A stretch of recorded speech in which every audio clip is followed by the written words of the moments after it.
Hi everyone, I am Dio Batangueño and I create videos of my rides, builds and restoration of two-stroke motorcycles, especially a Honda Dio. If you like contents like these, please subscribe to my channel. Let's start!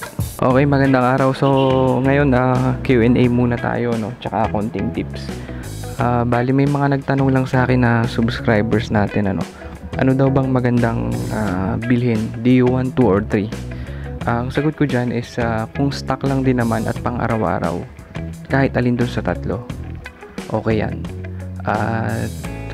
Depende na lang sa'yo yun kung anong design dun sa tatlo ang napopormahan ka, kung alin ang gusto mo. Pero para sa akin, kahit alin dyan sa tatlo, walang tapon yan kung stock lang din naman na pang araw-araw. Okay?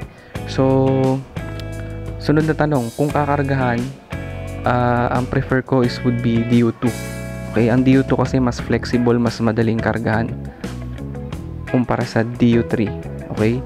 So, yung Dio 1 wala namang problema ang kargahan basta i-convert nyo sa Dio 2 na sigunyal. So, halos parehas na rin naman yun. Halos parehas din nagkakapalit ang pyesa niyan kung kakargahan mo yung Dio 1. Okay, may subscriber tayo na nagtanong bakit daw ba kino-convert yung sigunyal ng Dio 1 papuntang Dio 2? Okay, simple lang naman po ang sagot dyan.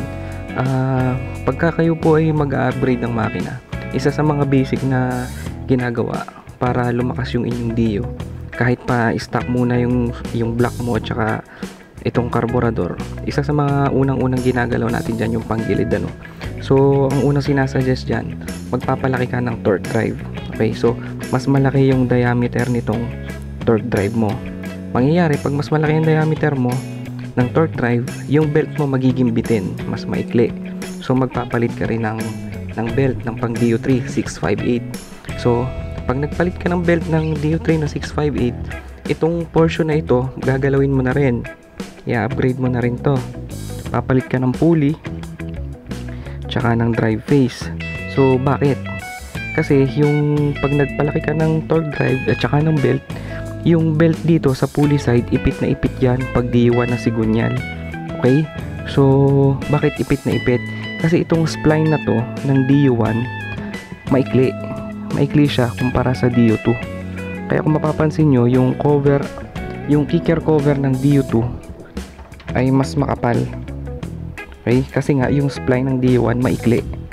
So, ginagawa doon, kino-convert siya sa Dio 2 na sigunyal para yung belt magkaroon pa ng clearance dito. So hindi siya ipit na ipit sa pagitan ng pulley at saka ng drive face. So kahit nga na-convert na to nilalagyan ko pa rin ng washer yung pulley kasi medyo ipit pa rin yung belt. So yun yung dahilan kung bakit na kino-convert itong sigunyal. Kasi kahit magpalit ka ng torque drive sa D1 mo, kung D1 yung sigunyal mo, hindi rin gaganda yung takbo kasi ipit na ipit yung belt mo dito. Kahit palagyan mo siya ng washer, mangyayari yung drive face mo, wala nang masyadong thread dito para i-screw. So yun yung dahilan bakit kino-convert yung sigunyal ng D1. Tapos may nagtanong din sa akin sir, hindi ba tumatama yung pinion gear ng kicker dahil nagdagdag ka ng washer sa bushing mo? Ang sa akin po ay hindi, kasi naglagay ako ng nag-improvise ako ng gasket dito. Papel lang yan, yung ordinaryong folder natin, yung lagayan ng mga projects na elementary, yung folder. So tinabas ko lang yan. So dalawang patong, okay naman. So kung tumatama pa rin sa dalawang patong, pwede nyong dagdagan pa. Okay, doon sa nagtanong sa atin anong daw dapat gawin kapag yung kickstarter mo is hindi mapadyakan, matigas. Okay, so tinanong ko siya kung matagal ba hindi nagamit yung motor, kung stock up ng ilang taon. Sabi ko kung stock up ng ilang taon, wag pipilitin.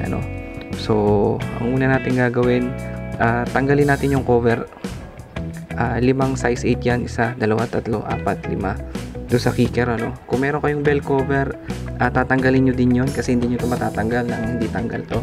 So ayun, size 8 lang din yun. Tatanggalin nyo itong buong bell cover na to. Okay, so check nyo kung ito lang kicker ang may problema, baka kinalawang lang yung gear. So pakita ko mamaya. So kung ito lang, walang problema. Tapos i-check nyo kung stock up yung piston.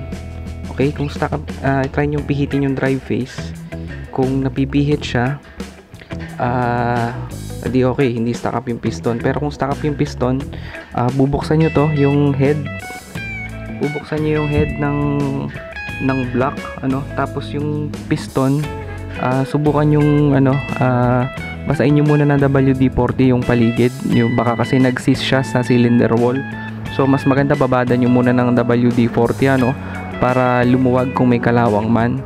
And then siguro hanggang kinabukasan nyo ibabad, isprayan nyo lang, tapos kinabukasan nyo na subukan galawin yung para mag-loosen siya. Pag nakalas nyo na yung kicker cover, ganito yung itsura niyan sa loob. So pag beginner kayo, wag nyo munang pagtangkaang kalasin to, itong pinakapamaypay dito yan, kasi meron niyang spring. Pag hindi nyo kabisado yan, baka hindi nyo maibalik kaagad ng maayos. Okay, so gawin nyo na lang, langisan nyo to WD-40 tsaka ito, para siguradong hindi stack up itong part na to, so tapos check nyo to, yung pinaka pinion gear, dito to nakalagay yan, ganyan yan. So tingnan nyo tong helical gear nya dito, ayan, kagaya nito, ito may tama na to.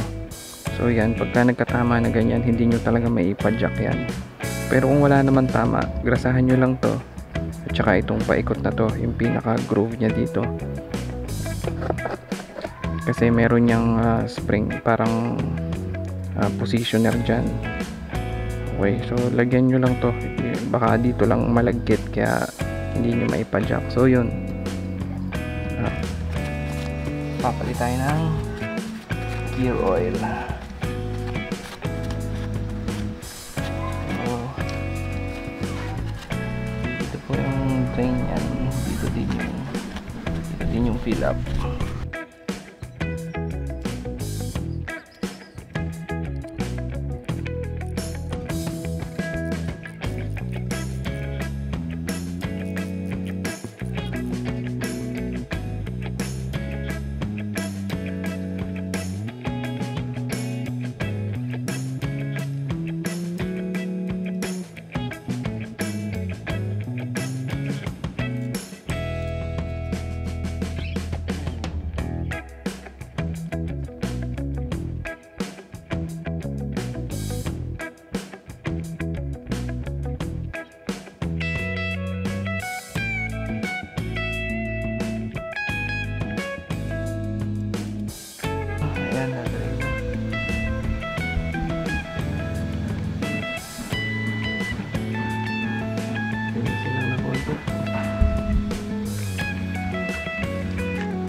So ilalagay natin.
Okay, so kung na-check nyo na yung inyong karburador at wala pa rin, okay naman siya, walang bara, walang pumapasok na gasolina, so check yung inyong fuel pump.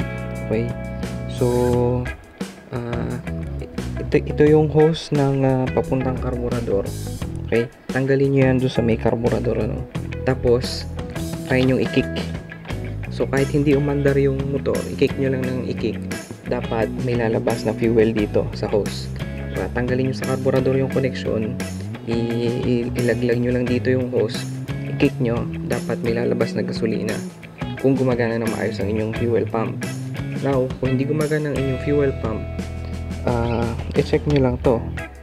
Okay, so ito yung spare ko na fuel pump, ano. Mostly kasi nagiging problema, minsan mali lang yung connection ng fuel pump, ano, or mali yung pagka-install. So, pag in-install nyo yan sa motor, ganito ang position yan sa may chassis, ano, sa may paanan. So, yung sa itaas, dito nakalinya yung hose papuntang karburador. May arrow naman yan dito. Ayan, may arrow yan dyan. So, yan yung kakabitan nyo ng hose papunta ng karburador.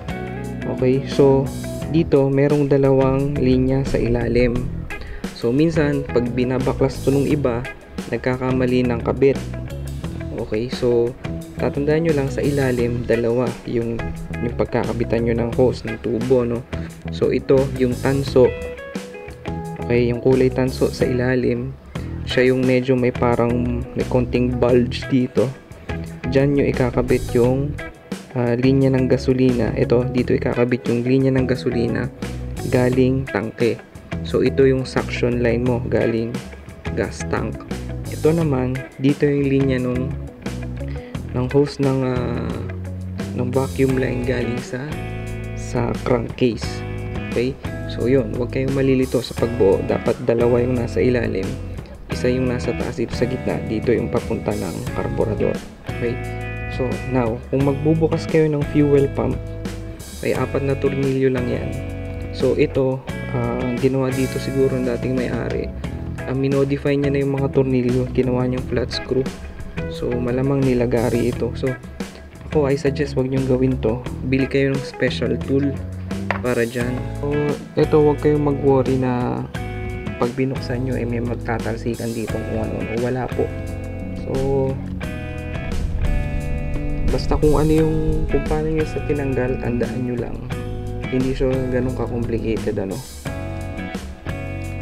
Kasi meron tong gasket, and since luma na yung mga motor natin, compromise na rin yung gasket na yan. Kaya kung hindi naman kailangan buksan, wag na lang buksan, ano. Ito for the forces lang ng video para makita nyo. Nagpapangalan dito yung not sure kung vacuum siya, kung negative pressure o positive pressure, pero galing siya sa yung linya nito ng hangin, yung nagpapagana sa kanya is galing sa crankcase.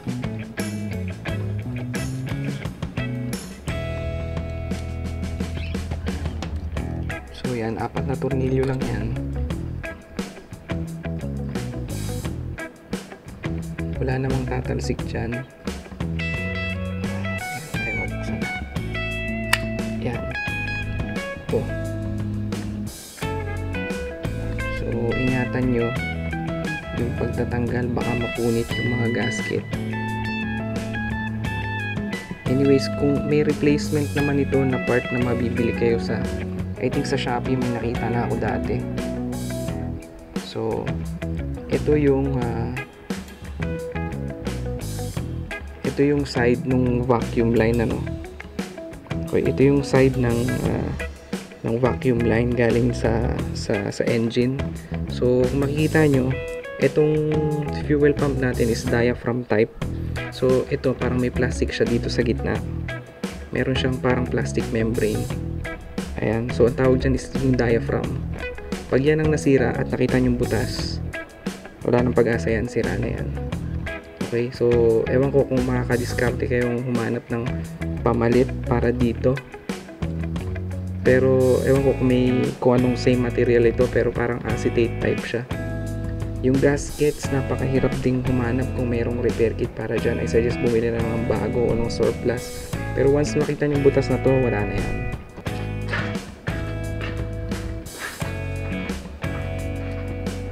So yun yung vacuum side.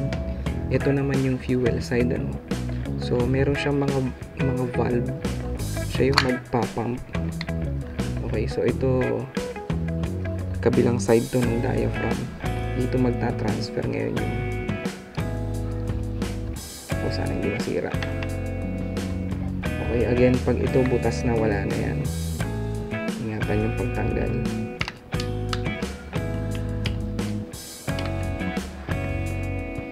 Kung simpleng mga bara lang, mapapagana nyo pa yan, silipin nyo lang to. Okay, yung meron siyang spring tsaka bulitas doon. Yan yung pinaka check valve niyan para hindi bumalik yung gasolina pabalik sa tangke, ano. So one of the reasons din kung bakit hindi bumobomba yung fuel pump is ito ay hindi na properly sealed. Okay, so ito flexible na metal yan. Ito meron siyang rubber doon na bilog. Sige, kalasin natin.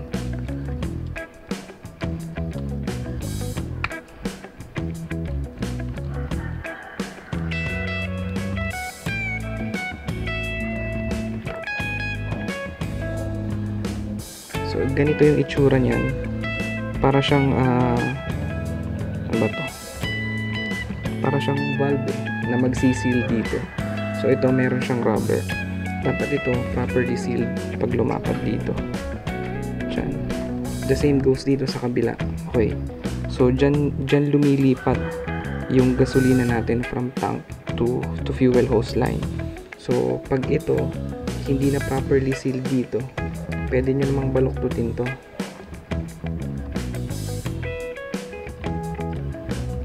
Ayan, pwede nyo baluktutin yan para lumapat pa ng maganda. Okay. So yan, ganun yung pagre-repair ng fuel pump kung hindi nagmagana. Silipin nyo lang, dapat ito maganda yung lapat dyan. Okay, so buuin na natin.